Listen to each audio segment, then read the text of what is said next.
Peter Thiel, a real outsider here backing Donald Trump during the campaign. As you see this playing out, what could he be charged with doing here? Well, one hopes that he'll have a voice for some policies that can help business, particularly Silicon Valley business. Peter Thiel certainly knows a lot about that, both from a money management standpoint and from a venture investing standpoint, but also from what it takes to get businesses up and running and what Silicon Valley needs. And you know, quite frankly, a lot of the issues espoused by Donald Trump, such as the anti-immigrant stance, is not one that Silicon Valley embraced. And indeed, Silicon Valley is a business community often built with immigrants, and certainly employing lots of immigrants, needing that talent.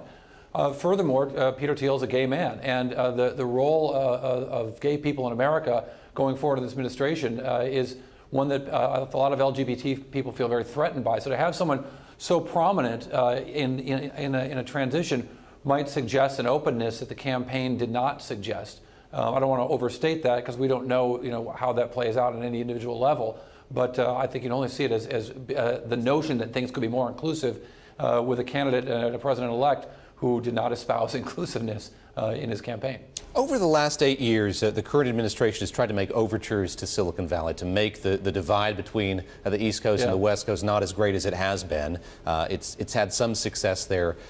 Could Peter Thiel help bridge that divide, or by virtue of the fact that he was a real outsider, that his endorsement of Donald Trump led to some real discord in Silicon Valley, limit what he's able to do? I think that Peter Thiel's very plugged into Silicon Valley. He's got a lot of money behind a lot of startups. Most of the startups have failed and some have flourished. One of them, called Facebook, has had some significant impact on the world. And so I think that he really is plugged in, and he's someone that people listen to, even when he has crazy ideas, as Jeff Bezos of all people pointed out. Contrarians are usually wrong, but in this case, Peter Thiel's guy won, and I think that he does have the kind of connections that will, he knows the issues that Silicon Valley faces. He has a unique take on a lot of those, but he certainly is aware of those issues, and what I certainly hope he'll be able to bring those issues to bear, because Donald Trump's not going to be inviting Jeff Bezos to help him out at all.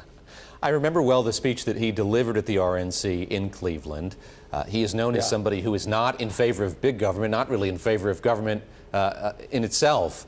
So how much enthusiasm do you think he's going to bring to this job, to staffing up government, given that background?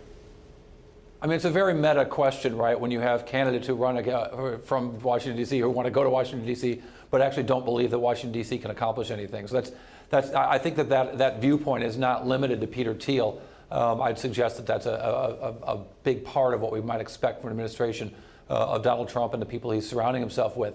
So, how you govern when you don't believe in government is a bigger question that goes far beyond Peter Thiel. But when it comes to business, right, the focus of our network and the focus of our work, and certainly the focus of Peter Thiel, I think when it comes to business, there are particular needs that businesses have, and there are particular influence that government can have, whether it's regulating or deregulating, encouraging certain policies in lots of ways through tax policy and beyond, and hopefully he'll be able to give voice to that. Let me pivot here and ask you just about market reaction since the election of Donald Trump. You look at the legacy named FANG stocks, the big tech stocks, and they've been slumping since Donald Trump was elected.